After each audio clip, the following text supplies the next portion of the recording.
নবী করিম সাল্লাল্লাহু আলাইহি ওয়াসাল্লাম বললেন এক সময় এমন আসবে এবং উদাহরণ দিয়ে বললেন যে হে সাহাবীরা, তোমাদের সম্মুখে যদি ভুনা হওয়া গোশত রাখা যায়, তোমাদের মধ্যে কি কে চাইবে না যে আমরা না খাই? সাহাবারা বললেন হে আল্লাহর রাসূল, ভালো মাংস প্রত্যেকেই চাইবে যে আমরা খাই। তো নবী করিম সাল্লাল্লাহু আলাইহি ওয়াসাল্লাম বললেন এক সময় এমন আসবে এই ঈমানওয়ালারা ঠিক ভুনা হওয়া মাংসের মতো হবে এবং অন্য প্রত্যেক জাতি তাকে শেষ করে দিতে চাইবে।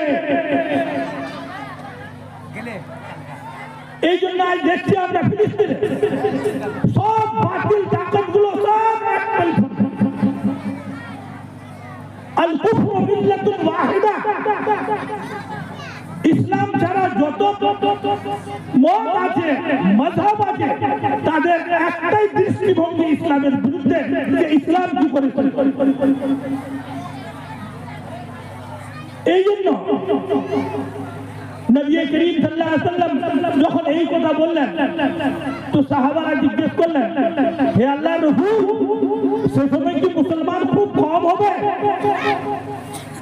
যে এদেরকে চাটনির মতো খেয়ে শেষ করে দিতে চাইবে?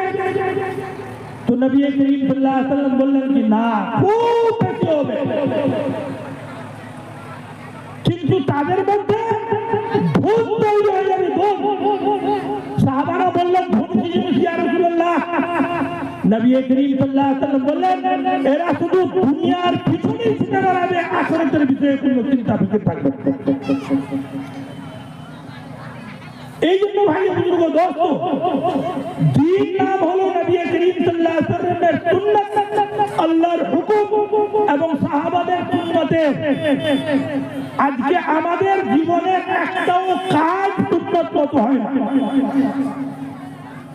অথচ নবী করিম সাল্লাল্লাহু আলাইহি ওয়াসাল্লামের তরিকাটা, সুন্নতটা, সাহাবীর সুন্নাত, এটাই হলো আসল দ্বীন। খালি নামাজ মনে করলেন দিন, রোজাকে মনে করলেন দিন, হজকে মনে করলেন দিন, 24 ঘন্টা নবী করিম সাল্লাল্লাহু আলাইহি ওয়াসাল্লামের আমলকে নিজের জীবনে নিয়ে আসা, এটা হলো দিন। আজকে আমরা বিয়ে করছি, বিয়ে করা ফরজ। আল্লাহ তাআলা বলল ওয়া হিল্লা লাকুম মা ওয়ারা যালিকুম আন তাবতাগু বিআমওয়ালিকুম, যে মাল দিয়ে তোমরা বিয়ে করবে, আল্লাহর আদেশ। আজকে একেবারে উল্টো করছে, মাল নিয়ে বিয়ে করবে।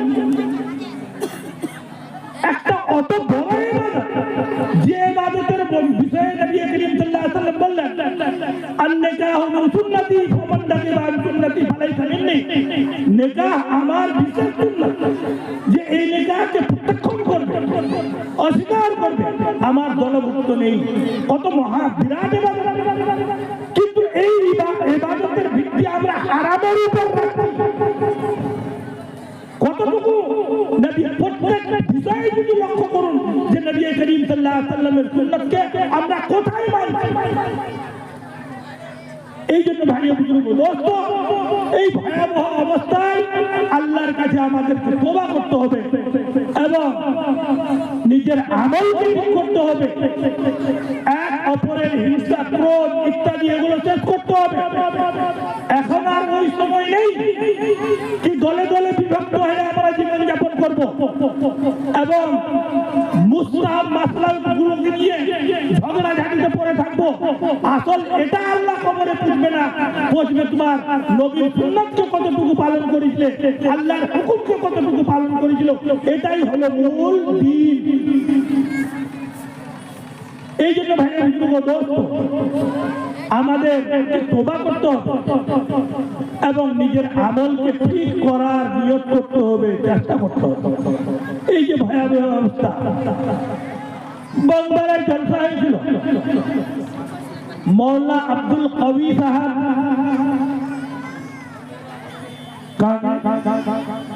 হায়দ্রাবাদ থেকে এসেছিলেন। মুত্তাকি বুজুর্গগুলো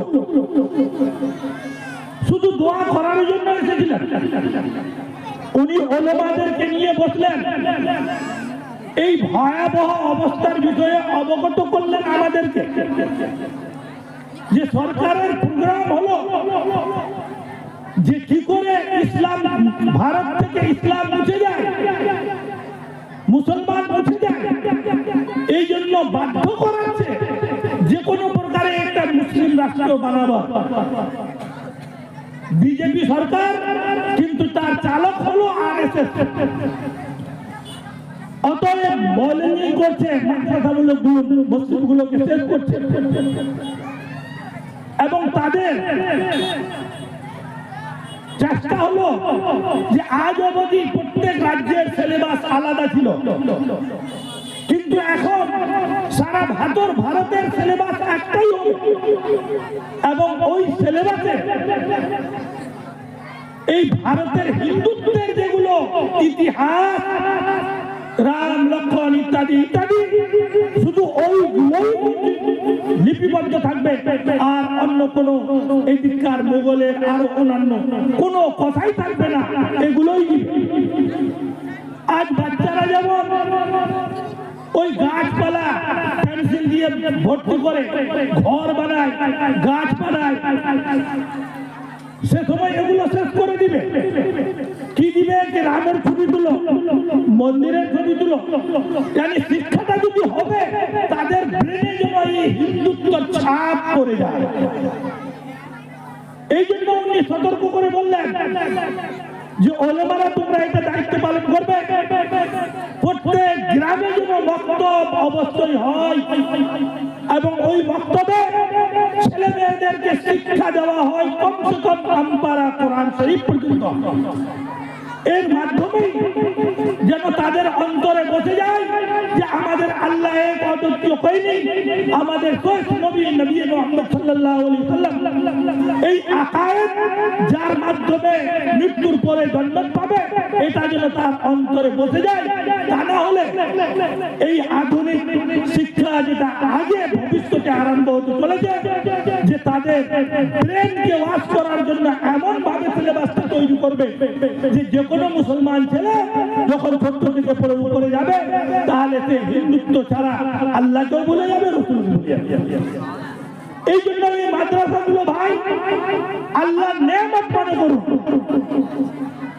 আজ মাদ্রাসার দান যে এখানে জালসা হচ্ছে, কার ক্ষমতা ছিল না যে একাই জালসা করে নেবে। আজ এই মাদ্রাসার দান যে শয় ওলামায়ে কেরাম আপনার গ্রামে এসেছেন, হাদিস কোরআনের বাণী হচ্ছে এই মাদ্রাসাগুলোর দান।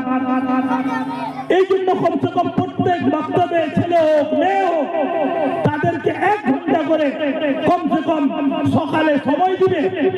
আজকে আমরা স্কুলের জন্য টাকাও দিচ্ছি, তাকে খুব যেতে হবে, কেজি স্কুলে যেতে হবে, পাঠাতে হবে, গাড়ি ঘোড়া অমুক্ত, এদিকে আদৌ খেয়াল। এই জন্য মহল্লা জোর দিলেন যে বিশেষ করে এটা যেন প্রত্যেক মুসলমান নিজের দায়িত্ব মনে করে যে আমার ছেলে ভবিষ্যতে যেন কাফির মুশরিক ইহুদি হয়ে না মারা যায়, বলেই এই বক্তব্যগুলোতে কমসে কম কোরআন শুদ্ধ করাই দিবে। তার জন্য হাফিজ হওয়া ফরজ নেই, কাজী হওয়া ফরজ নেই, মুফতি হওয়া ফরজ নেই, কিন্তু অতটুকু ইলমে দ্বীন হাসিল করা ফরজ যে আল্লাহ এবং রাসূল তার আহকামকে চিনে নেয়। তালাবুল ইলমি ফরিদাতুন আলা কুল্লি মুসলিমিন ওয়া মুসলিম। অতএব ভাই ও দোস্ত, এই মাদ্রাসাগুলোকে পুরোপুরি আমরা খেয়াল রাখি, কোনো মতেই এর বিরোধিতা না করি। মাদ্রাসা যত হবে, দ্বীনের প্রচার প্রসার আরো বেশি হবে। ইনশাআল্লাহ করবো ভাই, ইনশাআল্লাহ।